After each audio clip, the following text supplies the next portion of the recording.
Welcome back to the Hank Strange Situation, Lifestyles of the Locked and Loaded. Make sure to check out hankstrange.com. You can sign up for our email list and find ways to follow and support our efforts. One of the things, talking about the guilty verdict, right? You guys are ready to get into that. So CRS and the Firearms and the auto key card guy. What the hell is that guy's name? Justin Ervin. Christopher Justin Ervin. Yeah, so they were found guilty. You want to take it from there, John? Yeah, they were found guilty. Matt Larossi defended them, and they were found guilty on CRS got found guilty on four counts of transferring machine guns, one count of conspiracy. Justin Ervin was on a bunch of counts of transferring machine guns, 3 counts of owning a machine gun, and 1 count of conspiracy, and another count of structuring for a metal card with an etching that didn't even work. Right. Yeah. Okay. Never worked. Yeah. What, Walt? Did you have a question? I heard in there one of them owned a machine gun, a physical machine gun. No, it was a card with an etching. Oh, that's not a machine gun. Yeah. So, anyways. Yeah, my understanding. So the ATF is saying that from that thing I was reading, and this article is from the United States Attorney's Office, Middle District of Florida. I could pop that up there again, but John has been covering this pretty well. Federal jury convicts 2 men for conspiring to transfer unregistered machine gun conversion devices disguised as quote-unquote pen holders. Yeah, the ATF used anything that converts a machine gun into a machine gun as a machine gun. Yeah, and they claim that it took them, 40 minutes or something to convert. 45 minutes to get it cut out, but here's the thing. They didn't get it to function like a lightning link would function. They jammed it in there and caused hammer follow. Which, if you saw the article I wrote recently, with the little sliver of metal that got fouled up in an AR, they determined Where did that AR come from? How did they find an AR that somebody had a sliver of metal in? Because, what's the story of that one?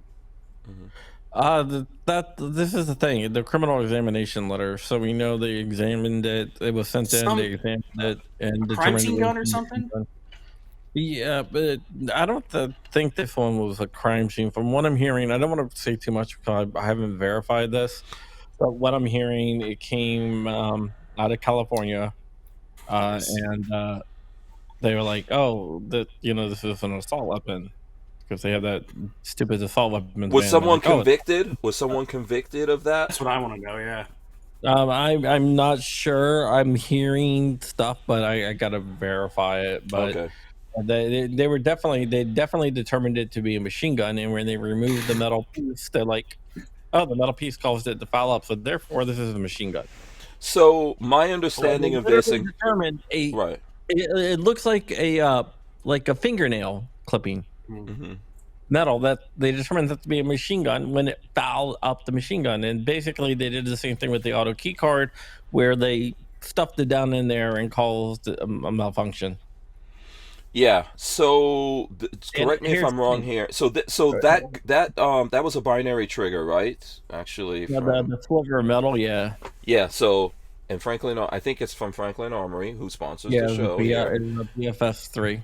Yeah, so we should make that all clear to everyone. They do sponsor the show, so obviously we have our things there. But there was some kind of manufacturing. There was some kind of manufacturing error, or just somewhere in the manufacturing process there was extra metal shavings in there, and that's what created. You don't have any idea. The metal shaving didn't come from the trigger or anything. The metal shaving somehow fell in there. It's like a little piece of metal, like maybe broke off from the receiver. I got a picture of it. But so it wasn't deliberately done by whoever owned it. No. Once they removed it, it worked fine. No, it wasn't a deliberate thing. Okay, so go ahead, Walt. Go ahead. It was dirty. Basically, yeah. Right, but the ATF thinks that's a machine gun, even though once they cleaned it up, it didn't function as such. Yeah, once they took the metal sliver out, they're like, "Oh, it works as intended." So my question would be the person who owned that gun. I'm assuming they installed that themselves, and this happened. Why didn't they clean it? Looking at the gun, it looked pretty dirty. Like it hasn't been cleaned in a long time. It was pretty well used. Okay. Okay. Just like this is just my advice for anyone out there. If for some reason this can happen, it's happened to me where a company sent us a firearm that was firing more than one shot at a time. I immediately notified that company and sent that thing back to them. Right? So that's what you don't want to hang out with that and go, "Oh, look at me. I accidentally have a machine gun," because you will get in trouble for that. I'm not saying that I think those people are wrong because I don't know what the deal is in all of that, but it's kind of messed up for the ATF to look at it and say, "Oh, if this was clean, this would go away," and then say that someone made, No, because they you would haven't have had to to see clean it. something welded in They just there. like turned it over and the metal piece fell out. They're like, oh, that jams it up. But Dirty. Yeah. Okay. All right. So now we're getting off track. So the key card thing. Let's get back to that here. so they were convicted. The judge ruled on the motion for acquittal today. Mhm. But that was it's basically they ruled on it's a Ortinis motion, which is an oral asking for a motion of acquittal. Mhm. Ortinis, like oral, Okay. But the judge denied that, but she dismissed it without prejudice.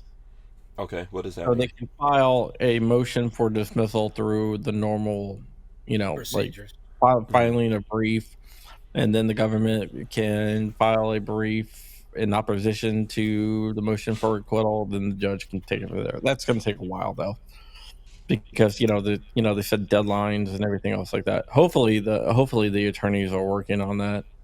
So if we can just go back a second here and set it up for everyone. So that I'm sorry, I forgot the name of the guy from the auto key card thing. I know it's in here. Justin Ervin, Yeah, so Christopher Ervin, and Yeah. there will be a GoFundMe set up for him Mhm. tonight. We got the one for CRS set up, Okay.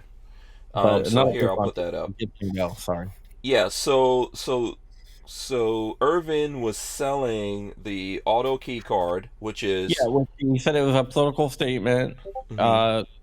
And here's the thing: he told the company when they're like, "Well, how thick do you want it?" He's like, "I don't care," And they're like, "What do you want me? Do you want us to make it so you can just like tab it out and push it out?" And he's like, "No, I just wanted etching because I wanted to make a political statement, a First Amendment statement, and make political satire." Okay. Okay, so basically in metal, what he was doing for the folks out there is putting this lightning connector, an etching of it, right? Political statement or art, somewhat if you want to look at it like that, and he was selling it, right? Yes. And the ATF came and locked him up on that and said he was basically selling machine guns. He's been locked up for a long time now. Long time. He's been locked up since 2021. Matt Hoover never actually transferred it. He just advertised for it. Yeah, so that's where CRS comes in. Matt Hoover, he's a YouTuber. I think that Auto Keycard was sponsoring him, so he was trying to help raise money or something like that for. Like kind of for conspiracy because he started a Gibson Go for him. Okay, and in the process of that, he was helping to sell these things, so they connected him to the whole thing and said he was.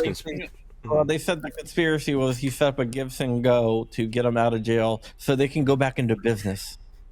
Okay.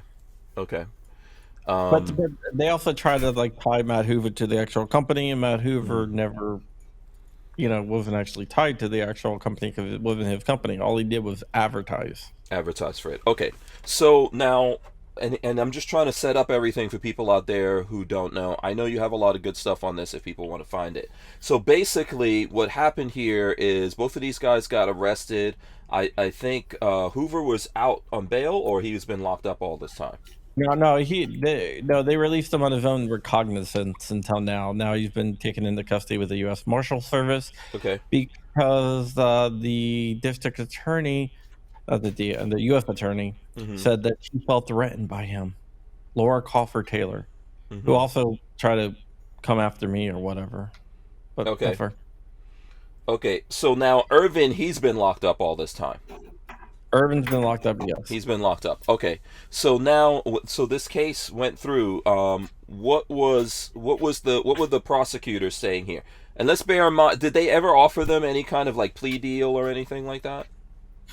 I don't know what happened behind the scenes, but I'm sure something happened.